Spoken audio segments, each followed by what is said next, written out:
नमस्कार, news wing TV में स्वागत है आपका। मैं हूं रफ़ी समी। हमारे साथ मौजूद है विधायक आनंद ओझा जी। जानेंगे जिस तरह से लव जिहाद, लैंड जिहाद, अब वोट जिहाद का मामला तूल पकड़ा हुआ है, क्या लग रहा है वोट जिहाद को लेकर के आप लोग जो आवाज़ बुलंद कर रहे हैं, तो ऐसा नहीं है लोकसभा के रिजल्ट आने के बाद ये आवाज़ बुलंद हो रही है? ये देखिए, चीज़ें कहीं ना कहीं से सामने आती है और यह जो लड़ाई है, यह लड़ाई हिंदू मुसलमान बोल करके नहीं है।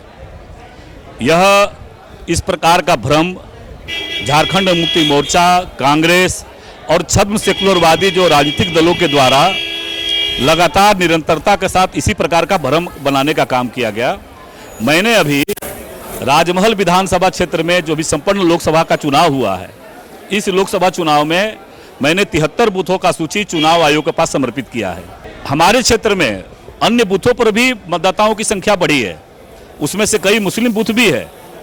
लेकिन 2004 से 2009, 2009 से 2014 और 2014 से 2019 के बीच में जो मतदाता बढ़े हैं और अभी वर्तमान में 19 से 24 के बीच में जो बढ़े हैं, खास करके पश्चिम बंगाल के जो सीमावर्ती क्षेत्र हैं, उन सीमावर्ती क्षेत्रों में जो अप्रत्याशित वृद्धि हुआ है, 600 से सीधे 1400 होना, 700 से सीधे 1200 मतदाता होना, और वो अभी कि वहाँ कोई आने का दूसरा माध्यम नहीं है, न कोई उद्योग है वहाँ पर, न कोई आवागमन का ऐसा मार्ग है कि आए रात में उतर गए यहीं बस गए, ऐसा भी नहीं है।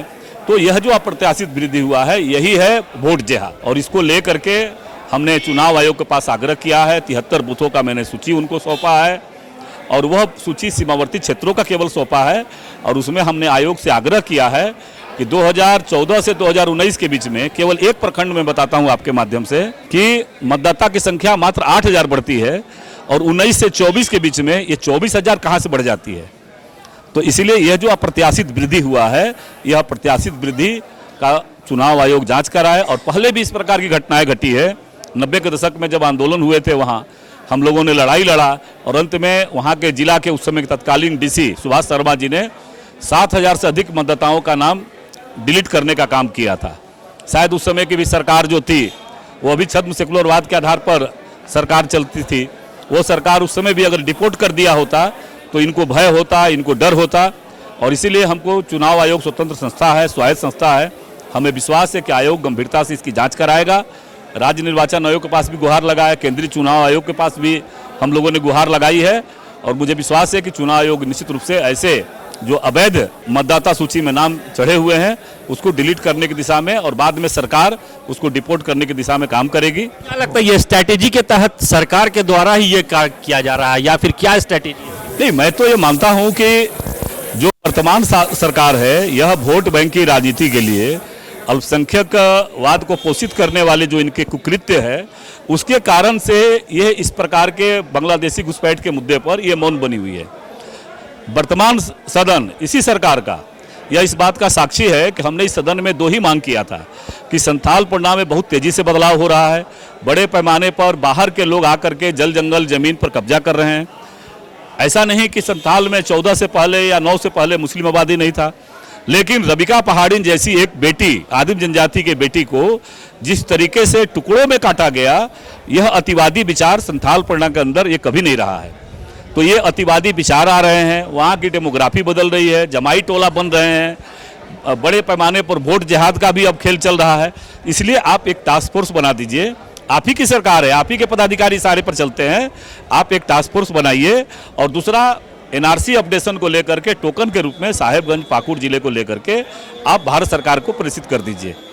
लेकिन ये पूरा राज्य ने देखा है सदन के माध्यम से कि ये सरकार बहुमत की ताकत के बल पर उस हमारे गैर सरकारी संकल्प को वोट की ताकत से इन्होंने गिराने का काम किया, क्योंकि इनका नियत स्पष्ट नहीं है।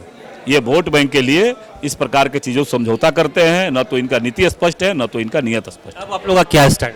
नहीं, हम तो लगातार इस राज्य के जो मुद्दे हैं, हमारे यहाँ के आदिवासी, यहाँ के मूलवासी के पर जो कब्जा हो रहा है, उनकी बेटियों की जो असुरक्षा हो रही है, उनके ज़मीन छीने जा रहे हैं, उनके रोजगार छीने जा रहे हैं, उनके जंगल छीने जा रहे हैं, और ऐसे जो अप्रत्याशित आंतरिक सुरक्षा के घटनाएं घट रही है, इसको लेकर के हम आवाज़ उठाते रहेंगे और जो भी वैधानिक प्रक्रियाएं हैं उसके माध्यम से ये आवाज़ हमारा चलता रहेगा। तो सुना आपने, ये थे हमारे साथ विधायक आनंद ओझा जी, जिन्होंने साफ कहा है कि कहीं ना कहीं वोट जिहाद जो है वो झारखंड में बढ़ता जा रहा है और इसकी जांच को लेकर के चुनाव आयोग तक भी तमाम विधायक जो है वो पहुंचे हैं और इस संघर्ष को हमेशा से आगे बढ़ाते रहेंगे।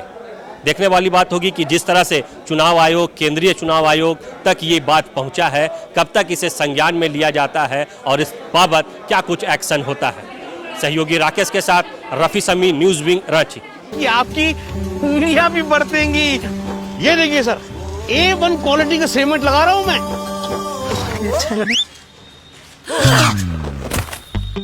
मजबूती का सारा ठेका हम ही लिए हैं का? अरे बॉडी विदाउट स्ट्रॉन्ग बोन किस काम का? देखिए, मजबूत घर चाहिए तो अच्छे सीमेंट के साथ अच्छा सरिया भी लगाइए, तभी तो ऐसा घर बनेगा जो पीढ़ियां बरते। तो कौन सा TMT लगाएं? अरे एक ही तो है, भारत का सबसे भरोसेमंद Saluja gold TMT bars. Extra strong, higher earthquake resistance, flexible, better bonding with cement और सालों का भरोसा। निर्माण में मजबूती चाहिए तो अच्छे सीमेंट के साथ लगाइए सिर्फ सलूजा गोल्ड TMT। अब सही पकड़े हो कॉन्ट्रैक्टर बाबू। सलूजा गोल्ड TMT बार, मजबूती सब कुछ है।